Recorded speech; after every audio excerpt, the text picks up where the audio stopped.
impressions of Robert this Well, weekend? let me start off about the minicamp. Anytime you have 9 draft choices and you have 11 free agents, when you have a minicamp like this, right after the draft, your mindset is to get 5 practices in. So we had 2 practices on Friday, 2 on Saturday, and 1 today. That kind of give your football team an orientation to what we're doing offensively, defensively, and a little bit on special teams, but not much. And then we have another 40 guys that we bring in from across the country, and we try to maybe get 3, 4, or 5 players that we think that have a chance to make our football team. That'll be part of our 90. And that's what we do after practice. We go back and evaluate the players that we don't have signed and try to at least figure out if these guys have a chance to come to our football team, have a chance to make it. So thought the minicamp went exceptionally well. And like I said, we'll probably let 3, 4, or 5 players know in the next 24 hours if they'll be on our football team. And the guys that aren't on our football team will probably try out in other mini camps. But if we do have somebody get hurt during the year, at least they have an idea of what we're doing on both sides of the football. Mike, what was your first impressions working with Robert on the field? Oh, he's great. You can see what an incredible athlete he is. I was impressed because the first day we didn't have one bus with a formation or a play call, and I don't think I've ever had that in any mini camp that I've been involved with. So it's fun to get these guys started, introduction into what we're doing. It's a long process. We know there's a lot that goes into it, throughout the OTAs and coming back to the summer camp and 4 preseason games, but I'm looking forward to it. What was your expectation? Just the hope that there wasn't many mistakes? Do you expect to accomplish anything specific out here? Well, it's just kind of nice to get guys and watch them, kind of go out there and perform. You see the velocity on their throws. You see the touches with the deep ball, the short throws, just executing what you do. And, with any young quarterback, that's going to take some time. It doesn't happen overnight.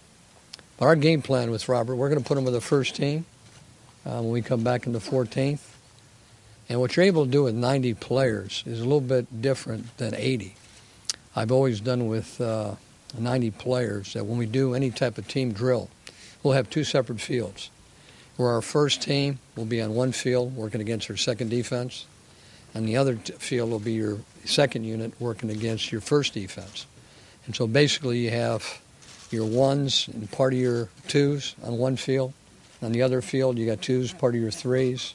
In a lot of positions you're 4 deep, so you try to get people as much competition as you can.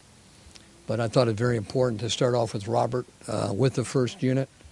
He's able to do it and pick up the system as quick as he has, which is always good to go out there and be able to call plays and feel comfortable with what you're doing, and I've seen that over the last 5 practices.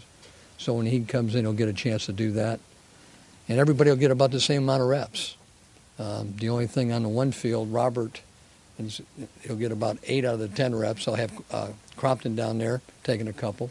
And I'll have Rex and Kirk on the other field getting a chance to go 50-50, getting competition there. So I know I'll be asked that 1,000 times here once OTAs start. So you guys don't have to ask me that question in 100 different ways. I thought I'd answer that first. Sure, we'll never ask it. How important Is that something you decided after seeing these 3 days, or had you made up your mind about that arrangement before you got here? No, here? that's what I've done with 90 players. And at the end of it, really, it's not just a quarterback position, but it's every position. You take you're 4 deep at the wide receiver, or 5 deep. You're 3 deep at the offensive line. You're 6 deep at the tight end position. So when you take a look at your football team, what you want to do is get everybody a chance to make the football team. And you want to get as many people as you possibly can repetition throughout your OTAs and throughout your camp. So when you are able to go to 90, quite different than 80, that extra 10 people give you the ability to do that. I've done that for a couple of years, and I think all our players felt at the end of camp, OTAs as well as our training camp, that they knew the system inside and out, and we got a chance to evaluate that on a day-to-day basis. So the extra 10 players gives us more competition. Obviously, we're a much deeper football team now than we were 2 years ago, and we do have quite a bit of competition in a lot of different areas. With Robert as the first stringer, is that something that you decided just after these 3 days, or you made up your mind about that a while ago?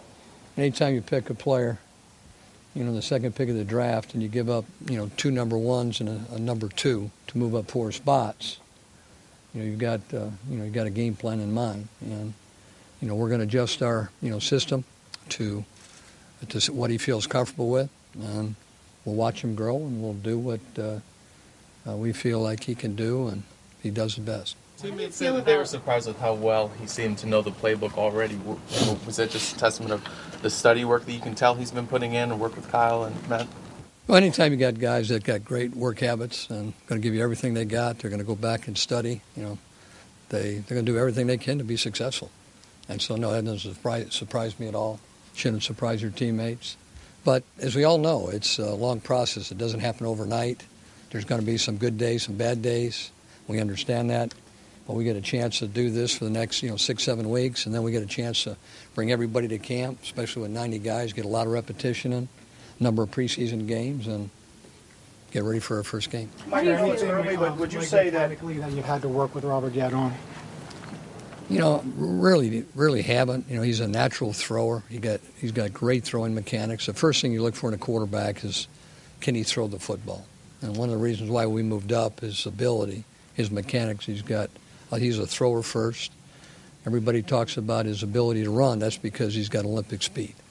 But the first thing you got to do in a National Football League is be a thrower, and that's the first thing that we liked about Robert. And obviously his other skills really fit in perfectly to what we do.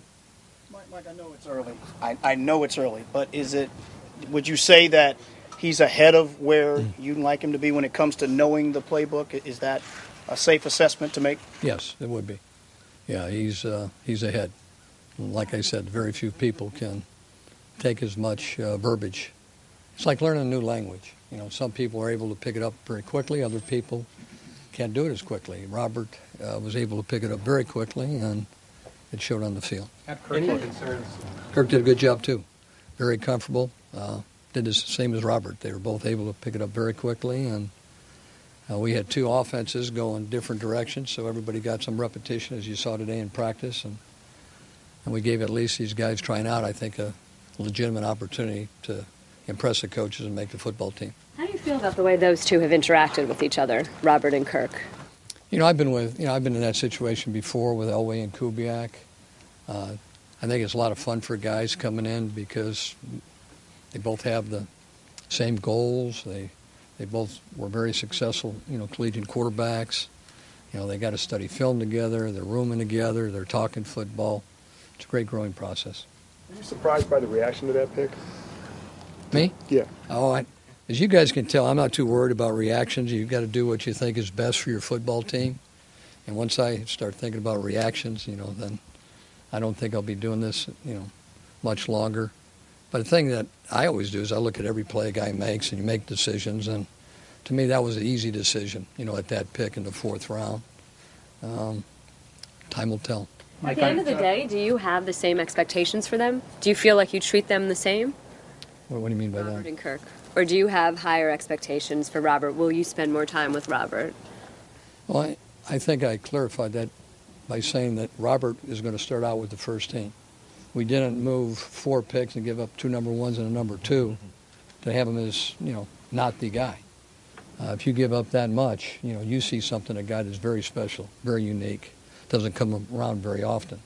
And one of the reasons, or a couple of the reasons, with number 1 is he's a thrower first. We really believe he can make any throw in the field. He does a great job in the pocket, looking downfield, not looking at the rush. Number 2, he fits in our system perfectly because we like to run play action, quarterback keeps, bootlegs. With his speed, he can get on the edge and do things that most quarterbacks can't do. He also has run the option. In the National Football League, besides Cam Newton and Tebow, I don't know anybody else that can really run it and run it well. Maybe there's 1 or 2 that we could talk about, but his ability to get on the perimeter and change defenses will be unique in National Football League because he's got Olympic-type speed. But it starts with the drop-back ability first, which I mentioned, and that's why we're starting him out with the first team. Mike, how big a challenge is it for a kid to kind of get a crash course in an offense and be an effective quarterback in week 1, even though he hasn't learned everything you'd like him to learn? Well, I think if you take a look in history, if you take a look at the last 15 years, and you take a look at the people that were first-round draft choices, and you look at the people that have been successful, you're going to find, number one, you better have a pretty good running offense and you better have a good defense. For the people that have winning records, we understand that. And that's why I think you utilize the strengths of the quarterback. So when you put in an offense for the first-year guy, you take a look at what does he do best. And you try to stay away from the things that it's going to take him time to learn. The drop-back game, some of the nuances, throwing in the whole offense, you got to adjust your offense to your player. And you still got to play good defense. You got to play good offense. But that growth will be there. The jump from that first year to the second year is usually a big jump. But there's a lot of quarterbacks that have been successful if you got a good supporting cast around them and doing what they do best. And we will adjust to him as time goes on and we see what he feels most comfortable with. How did Josh Lurivius do playing moving to center? They picked it up in one day like he's been doing it his whole career. Yeah. But he worked on it during the season. So when I talked to June Jones, he said, Mike, if our center goes down, he's the first guy to go in. So when you practice it throughout your career, usually the adjustment is pretty easy, especially if you start out there. But it's hard to find a guy that can do both. And what I mean by that, sometimes you can find a Pro Bowl center that if you move them to guard, they can't play. And a lot of guards, they can't play center. They don't have the equipment. He's got the ability to do both, and one of the reasons why we had him targeted early. Like 2 years here, you've had so much bad weather. The very first day of community camp, you're inside. How gratifying was it to finally get in there, and you think how much of a positive it's going to be? Well, it's not just for these camps. We've been in there 7 days, since we've started our off-season program. And for the players, this right here is it's pretty muddy when it rains. This is a floodplain out here, so when we do get a good rain, it's really hard to get any extra work in. So we've gone in there, a number of times, and it'll help us because the players look forward to going in there. It's perfect situation, perfect conditions. Or if we got a wind, if it's 40 mile an hour winds, they're looking forward to going inside, throwing without the wind. So it's a big plus for us. Back to Lurivius for a second. Do you want to work him at center going forward? That'll be his primary position. Well, anybody that comes in, because do you dress 7 guys or you dress 8 guys? That 6, whoever that 6 guy is, you got to play center and guard and play it well. So that's a big plus. Then you take a look at the tackle position. Can the guy play left and right? Are you going to be with 8 offensive linemen, 9 offensive linemen, 10 offensive linemen? It all depends on how good these guys are. So when we put our top 53 together, people ask me, do you go with 2 quarterbacks or 3 quarterbacks? Well, with the 3 quarterbacks we got right now, I'm excited to keep 3 quarterbacks. There's a lot of times I was hoping I could keep 3 quarterbacks, never been able to do it, because that third guy has never had the experience or, to me, the upside to warrant dressing 3 guys or having 3 guys on a football team, because I couldn't afford to lose one. With no pads, no contact, how do you evaluate linemen? What are you looking for from these guys out there to maybe get signed on the team or give them a chance? Well, you know what? We can do a lot of individual work over there, and they get their assignments, they get their technique work. Once the season starts, it's really hard to get your technique down with wide receiver, offensive linemen, quarterbacks just going through drills, defensive backs, as you saw with the drills they had today. It's really hard to do that. Now, we got an hour and a half each day to have these players on the field. We'll take a half hour, and sometimes we'll just do drill works for them, full-speed drill work. Other times we'll just work them for a half hour as much as we can just to get them in good condition. And then the other, really 40 minutes, because we give them a little break in between, it's all either football drills or just technique, and sometimes assignments, but not very much until we get to the third phase, which is OTAs, where we can go against each other. But I think you saw a little bit, at least the last half hour today in our 7-on-7, we actually got to go against each other for 25, 30 minutes.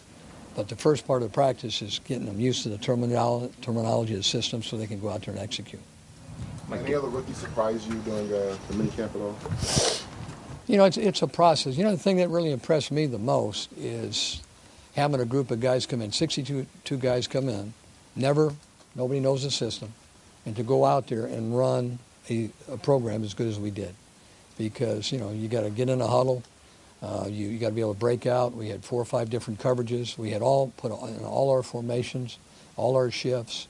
And for those guys to do that is really a credit to the coaches and the players working extremely hard. What was the process of finalizing the decision to release Gaffney? Like, what tipped that direction? There's a lot of factors that that are involved in releasing a player. Sometimes it's cap. Sometimes it's you feel like you got a young player at that position that's got a big upside. And the reason why we got two of the top guys in free agency, and Pierre Garçon and Josh Morgan, we really believe that these guys have a chance to be starters.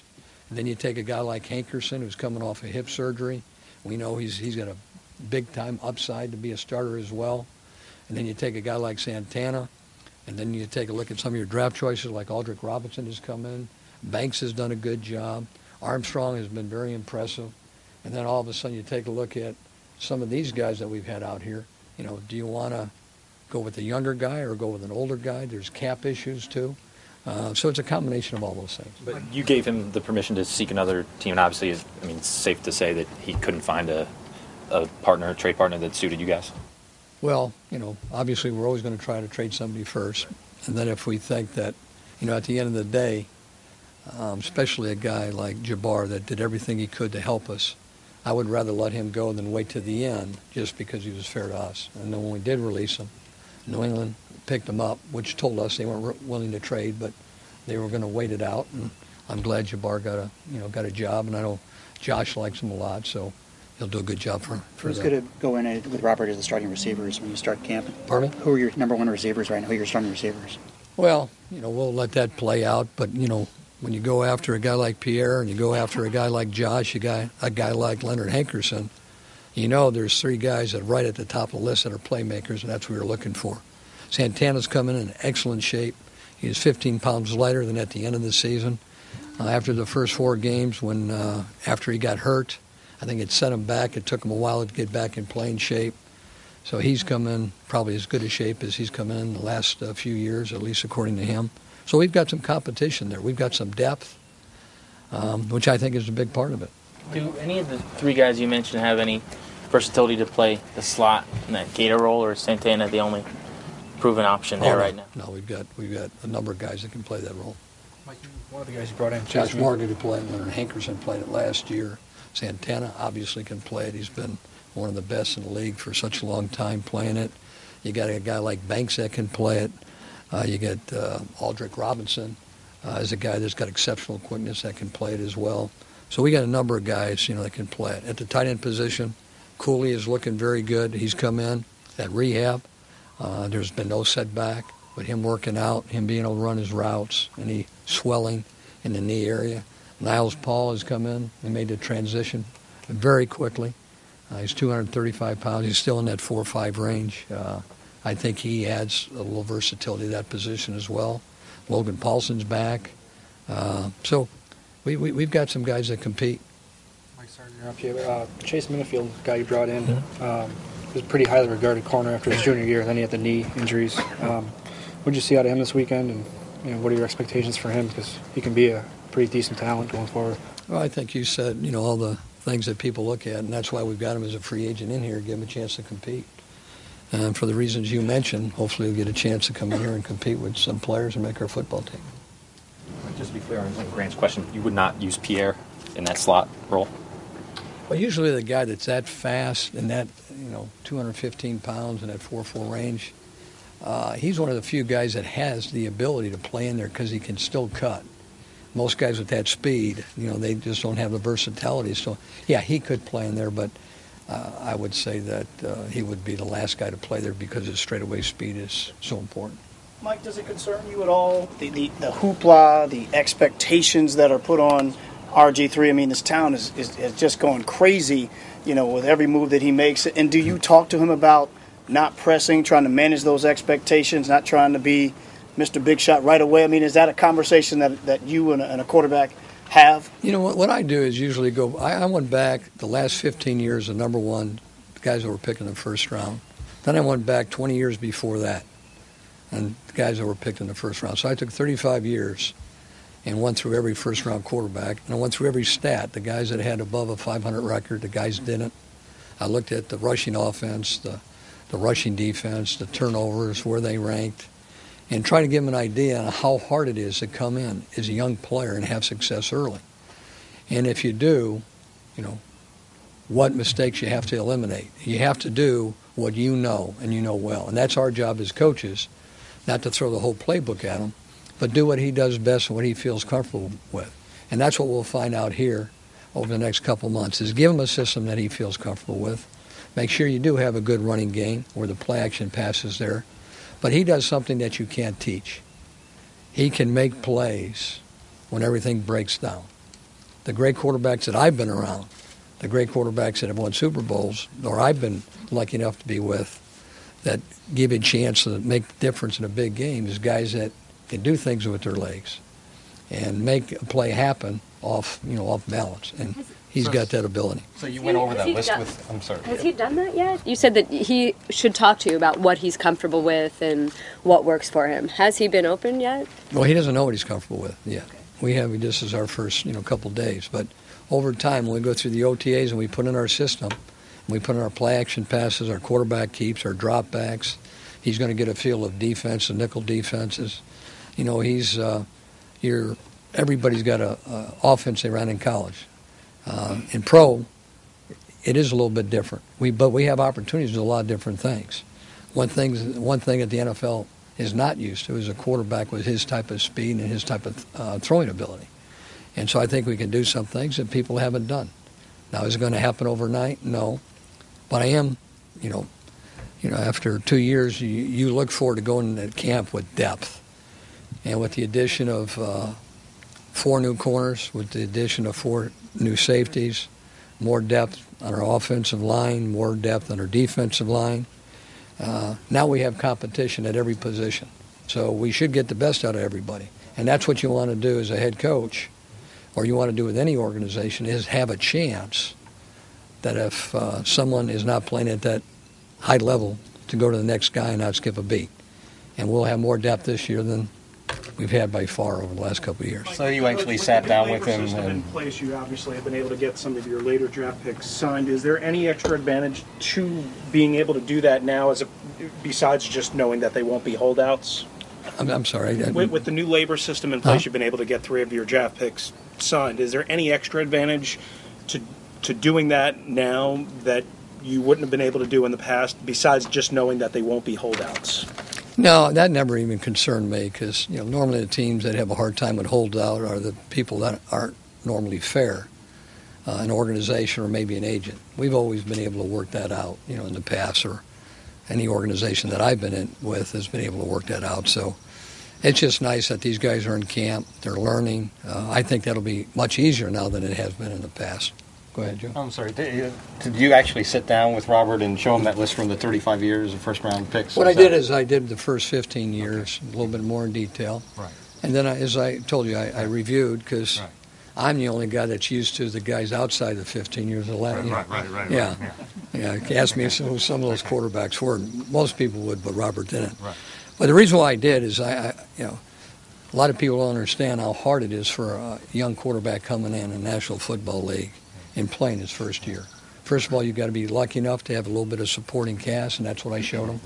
The 5 quarterbacks that have had a winning record, exactly what the record was and why. Take a look at offense, you take a look at defense, you take a look at, the organization as a whole. Then you go through some of these Hall of Fame guys that had tough first years and why. So you talk through that. Then you talk about you can't throw the whole playbook at somebody, because you just can't. Nobody's ready for that. But at the end of the day, you have to do what somebody can do. The fun part about Robert, the reason why we gave up what we gave up, is he can do some things that I believe no one has done, relative to dropping back, play action, quarterback keeps, option, and we'll see what he's comfortable with as time goes on. Is this a one-on-one meeting, or is this in a team meeting setting that you did this with him? Well, I did it one-on-one. Usually I don't tell those secrets, Joe, but I'll tell you this time. I appreciate hearing over the $18 million that was taken away. It's 4 days away. We really haven't gotten a chance to ask you much about that. You know what? I can't talk about it. It's off. You part of the CBA and part of the NFL stance that we're not able to talk about it until it's over with, and when it is, I'll let you know. Mike, you used the word unique and talked about some things that maybe Rob can do that nobody else has done. Is it an exaggeration or an overstatement to say that maybe he could redefine the quarterback position in the league? Well, I think some of the colleges have been doing it through the years, but usually it's hard to find that guy that can throw the football and who has Olympic type speed.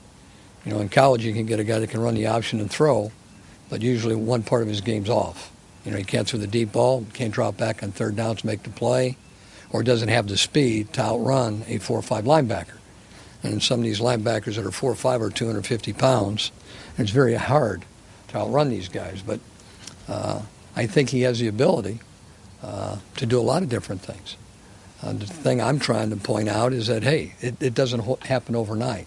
But I think we can do some things that he feels very comfortable with our play-action game, our boots, our quarterback keeps, that fit him perfectly, and different things we've done through the years that I think will be very easy he could do right now, not even think twice. The hard part is getting back there and third down and 8, reading coverages, throwing to the right guy. But also, if he throws to the wrong guy, he's got the arm strength to get it in there, and he can run and make plays that people can't make. And that's what you're looking for as a playmaker, and hopefully we have a few more in offense this year. Coach, you mentioned competition every position. It's safe to say there is no competition for starting quarterback. He's the starter, period? Yeah, he's a starter, period. Yeah. Mike, do you especially enjoy working Now, with... one thing I'd like to emphasize, too, you know, with saying that is that, you know, people say, oh, my God. Well, we didn't move up in the draft to make him second, third team. We're going to do what he can do. But if we lose a guy, we lose one guy. That guy's one play away from being the starter. When I take a look at the teams that are in playoffs and all of a sudden a team, you know, they're in the top 5 offensively, they're top 5 defensively, they got a chance, and all of a sudden they lose that one quarterback or 2 quarterbacks, I want to have the ability to still win. And you can't find quarterbacks. They're hard. And if you can develop a guy or develop a couple of guys and have 3 guys on the team, you feel like you got a chance to do something special in the long run. Mike, I was just wondering your take on working with rookies, first-year guys. Are they, I imagine they're a lot more yes sir, no sir, perhaps, than you normally get? Well, that's a good point. But I found out that most people in the National Football League, you know, especially if they've been in the league for a while, they feel like they're getting better, they're getting worse. And so even if it's a veteran player, they're hungry. They're hungry. What they want is the best chance to win. They want the supporting cast that they can come to work and they say, you know what, we got a chance. We might not be better than this football team, but we're just as good. So the talent level's pretty close. You have to have that enthusiasm. Guys come to work and enjoy competing, enjoy doing the little things that give you a chance to win. And that's why I get so excited. So you don't necessarily see rookies maybe more receptive, more wide-eyed towards what you're trying to tell them? Oh, yeah, they're definitely wide-eyed, but to the point they're wide-eyed because they just don't know yet. And in time, they get it if they keep on working at it.